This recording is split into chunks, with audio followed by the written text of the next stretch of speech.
Everyone is young, especially doctors, professors/specialists.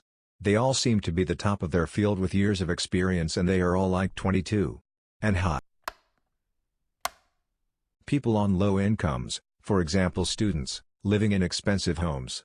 I'm not necessarily talking about mansions, more like a large apartment in a big expensive city with no roommates. Showing up for a meeting over dinner or drinks, having said meeting in 1 to 2 minutes and just leaving. It bugs me so much that so many shows and movies do this.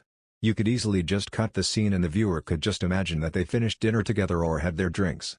But nope, people will literally order a drink, take a sip and just walk away. When in real life, have you ever seen that? That particular era of horror movies where cell phones are becoming so popular they have to show/explain why they were useless, left in the car, broken, lost.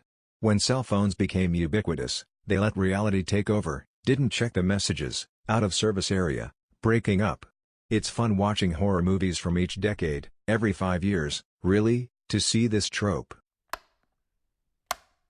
Weird nobody mentioned that in movies everybody always looks at each other while driving.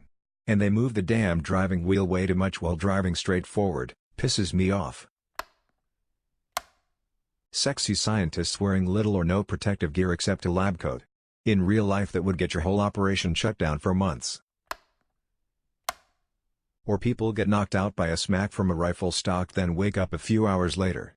In real life, inducing unconsciousness would require a hit strong enough to cause a serious concussion. They would be out of action for a month after that. That is, if they don't die from a skull fracture, brain bleed, or broken neck, seen too many times where the hit is delivered to the back of the head. You've landed on my pet peeve. When the good guy isn't allowed to use lethal force, because of movie rules, he just knocks someone out. They always go completely unconscious immediately, wake up almost as fast, and have no lasting effects. Sometimes the good guy seems to be able to determine how long the victim will stay unconscious, as if he were setting an alarm clock. I am an Anglican priest. We are never found lingering alone in candle-lit churches late at night picking up service bulletins or books from pews. Yet every movie shows priests and ministers puttering around dark churches cleaning up. Okay, I'll pick you up at 8. We just met for the first time at the bookstore 20 minutes ago and you already know where I live? When someone hides from bullets behind penetrable objects, like tables or a refrigerator door. Didn't Indiana Jones survive a nuclear blast in a fridge? Cars often come to a literal screeching halt, even for normal parking or just pulling up to a stop, because sound designers can't help themselves. In real life your passengers would get whiplash and ask what the hell you were doing, and bystanders would stare.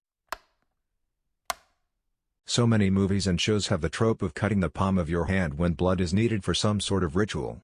It originated because it was an easy place for them to hide a blood packet back when special effects weren't what they are today. The breakfast thing. Having a big amazing breakfast laid out on a school/work day. And then everyone rushes off after eating one bite of toast.